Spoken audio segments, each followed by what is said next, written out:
मोदी और केजरीवाल के बीच की जंग ने एक नया मोड़ ले लिया है। बीजेपी ने केजरीवाल और प्रशांत भूषण के वीडियो क्लिप जारी किए हैं और दावा किया है कि आम आदमी पार्टी सिर्फ केजरीवाल के एजेंडे के इर्द गिर्द घूमती है। तो सीधे तौर पर हमला किया है आम आदमी पार्टी पे बीजेपी ने और अब खुलकर ये जंग सामने आ रही है, क्योंकि काफी दिनों से देखा जा रहा था कि आम आदमी पार्टी और खासकर के अरविंद केजरीवाल वो लगातार बीजेपी के पीएम कैंडिडेट यानी कि नरेंद्र मोदी पर लगातार हमला कर रहे थे। अपने भाषणों में वो जहां भी जाते थे नरेंद्र मोदी के बारे में भी काफी कुछ कहा था, लेकिन कभी भी बीजेपी की तरफ से इस तरह का हमला सामने नहीं आया था, जो कि अब देखने और सुनने को मिल रहा है। और अब सीधे सीधे बीजेपी ने आम आदमी पार्टी पर बड़ा हमला किया है और ये बड़ा हमला करते हुए साफ तौर पर कहा है कि आम आदमी पार्टी दरअसल अरविंद केजरीवाल के प्रोपेगेंडा के इर्द गिर्द ही घूमती है। दावा किया है कि आम आदमी पार्टी सिर्फ केजरीवाल के एजेंडे के इर्द गिर्द घूमती है, इसलिए आम आदमी पार्टी अरविंद अपना प्रोपेगेंडा पार्टी है, ये कहा बीजेपी ने। आप एक विषय में स्पष्ट रहिए, चाहे तो आपको ज़्यादा विवरण में डिटेल देंगे। एनसीआरबी के मुताबिक 46% ऑफ ऑल फार्मर्स सुसाइड्स, जितने भी फार्मर्स किसानों का आत्महत्या होती है उसमें 46% कांग्रेस रूलिंग महाराष्ट्र और आंध्र प्रदेश, कुल मिलाकर आप उनका विवरण लेंगे तो 46% उधर होता है। केजरीवाल जी का मुझे मन में लग रहा कि बार बार बीजेपी नरेंद्र मोदी ही दिखाई देते हैं, जबकि उसी आंकड़े के अनुसार सिर्फ 4%, वो भी दुख की बात है, मगर सिर्फ 4% गुजरात में हो रही है। इसीलिए मैं मानती हूँ कि हम सब भी इसके ऊपर थोड़ा ध्यान दें, क्योंकि केजरीवाल जी का हर एक प्रश्न का हम तो जवाब दे रहे हैं, मगर वो जवाब नहीं दे रहे हैं और आंकड़ा भी उनके फेवरेबली जितना ट्विस्ट करना, तोड़ मोड़ करना, वो करते जा रहे हैं। और ऊपर से कांग्रेस को प्रश्न उठाने में, इस विषय में मुझे लग रहा कि उनका दम नहीं है। क्यों कांग्रेस के शासित महाराष्ट्र के ऊपर और आंध्र प्रदेश के ऊपर वो बोलते नहीं हैं? और ये भी विषय है ना, कल परसों एक इंटरव्यू में केजरीवाल जी ये बात बोल रहे हैं, 2 ही क्षेत्र है जिसके ऊपर उनका इम्पोर्टेंस रहेगा, वो तो वाराणसी, दूसरा अमेठी। उनके कैंडिडेट्स बाकी देश में जो घूम रहे हैं आम आदमी का टोपी पहनकर, उनका कुछ महत्व नहीं है क्या? वो अपने आप अध्यक्ष रहने के कारण और उस स्तर से ये बात बोल रहे हैं, सिर्फ ये 2 सीट ही उनका महत्व है।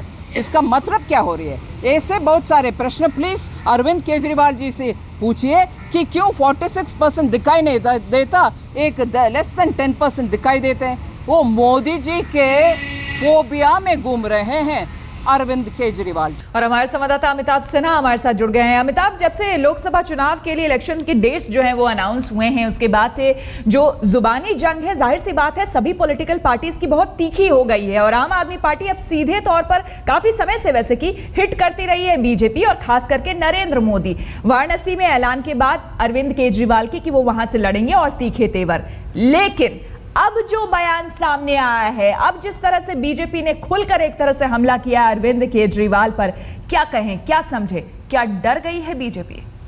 देखिए, डरने की बात नहीं है, लगता है बीजेपी अब संभल रही है, क्योंकि बीजेपी को लग रहा है कि पिछले विधानसभा चुनाव में जिस तरह से उन्होंने नजरअंदाज किया था आम आदमी पार्टी की ताकत को और आम आदमी पार्टी 28 सीटें जीत ले गई थी, बीजेपी को लग रहा है कहीं शहरी क्षेत्रों में उनके वोटों पर केजरीवाल की पार्टी असर न डाले, क्योंकि काफी इमिनेंट पर्सनालिटीज को उन्होंने कई बार टिकट दिए हैं। लेकिन सबसे हैरत की बात है श्वेता ये कि पहली बार बीजेपी के मंच से, बीजेपी की प्रेस कॉन्फ्रेंस से आम आदमी पार्टी पर सीधा हमला हो रहा है और आम आदमी पार्टी को अरविंद अपना प्रोपोगेंडा पार्टी बता रही है बीजेपी। यानी बीजेपी कह रही है कि अरविंद केजरीवाल सिर्फ अपने लिए पार्टी चला रहे हैं, दूसरे लोगों के लिए नहीं, क्योंकि सिर्फ बनारस की बात होती है और कहीं की बात नहीं हो रही है जहां केजरीवाल जा रहे हैं। तो जाहिर तौर पर बीजेपी केजरीवाल को खासकर जो कश्मीर पर उनकी पार्टी का बयान आया है, प्रशांत भूषण से लेकर उनकी वेबसाइट पर जो कश्मीर को अलग दिखाया गया है भारत से, इन सब चीजों को लेकर, उनके एनार्किस्ट वाले बयान को लेकर यह दिखाना चाहती है कि केजरीवाल कोई भी लड़ाई सीधी नहीं लड़ते, हर लड़ाई बीच में छोड़कर भाग जाते हैं। जनता में ये संदेश देना चाहती है और यही खुली जंग का ऐलान है। कम से कम एक चीज तो संदेश देने की कोशिश कर रहे हैं कि अब केजरीवाल को भी बीजेपी हल्के में नहीं लेने वाली है लोकसभा चुनाव में। बिल्कुल, और यही सवाल अमिताभ मैंने आपसे पूछा था और जानना चाहा था यही कि जिस तरह से बीजेपी, अब आपने भी कहा कि हल्के में नहीं लेना चाहती आम आदमी पार्टी को और कहीं ना कहीं डर है कि वोट काटने की कोशिश अरविंद केजरीवाल की, लेकिन जिस तरह से हमला किया है बीजेपी ने, इससे पहले इस तरह से तीखे तेवर किसी भी पार्टी के नेता हो, नरेंद्र मोदी तो नाम तक नहीं लेते थे, लेकिन कल ही जो उनके बयान आए हैं अरविंद केजरीवाल को लेकर, चाहे AK-49 की बात हो या फिर और भी कई बयान, तो वो कहीं ना कहीं चिंता का विषय है बीजेपी के लिए। लगता है कि कुछ ना कुछ तो चल रहा है अब उनके भी दिमाग में।